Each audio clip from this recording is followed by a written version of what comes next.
We're back talking about The Giver by Lois Lowry. We're going to be covering chapters 11 through 15 for this segment. In this part of the story, this is where Jonas starts receiving a lot of memories from The Giver. He starts receiving really happy memories, things that he's never experienced before in his own life, and he really enjoys a lot of things that The Giver is giving him.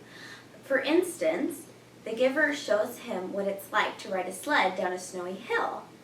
And for Jonas, this is filled with a lot of fun and excitement, and he's never even seen snow before because in his community, the community has chosen sameness, and so the landscape is just flat plains. It makes it easier to get around. The weather is generally warm, so they've never seen mountains or snow or forests or rivers.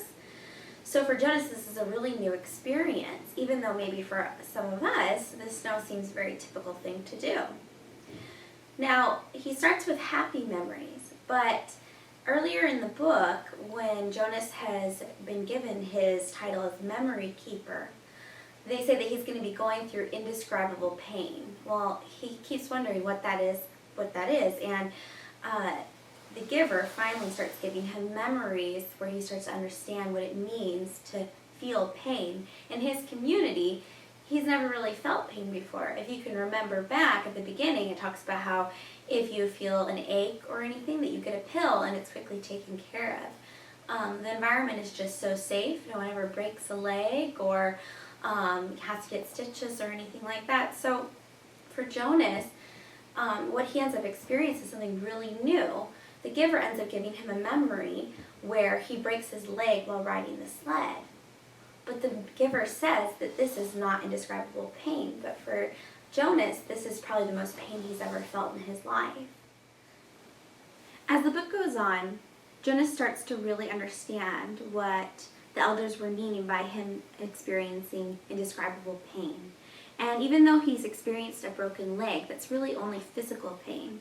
What he starts to experience is true emotional pain, and really probably the pain that as the community they were trying to get rid of because it was just so terrible. It would be the pain of losing a loved one or seeing war and people dying and intense destruction of humanity. So those are the memories that he starts to see. And it's so hard for Jonas, and he starts to feel apart from everyone because no one in his community has ever experienced this sort of thing before, and so he starts to feel alone.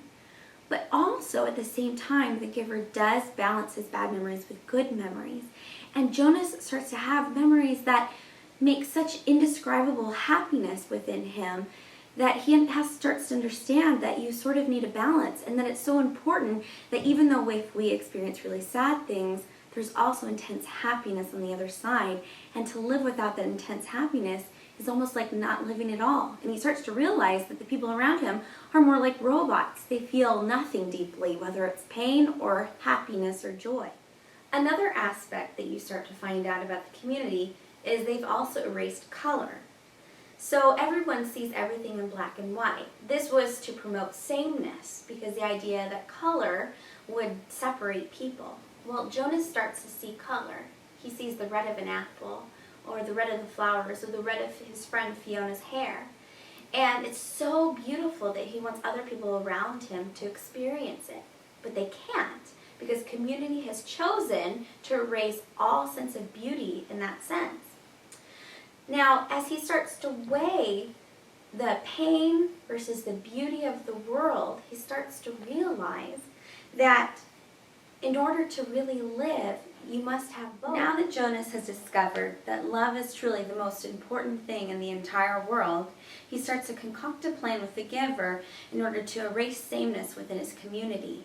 He cares deeply for his community and for his parents, and especially the little baby Gabe that's at his house with light blue eyes just like him.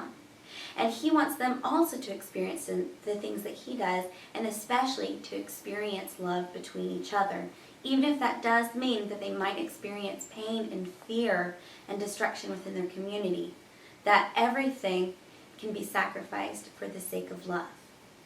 So as you read these last few chapters and we reach the end and the climax of the story, I want you to be thinking about God's love and how wonderful it is that He allowed us to choose to love Him, and that He will love us even when we decide not to love Him back.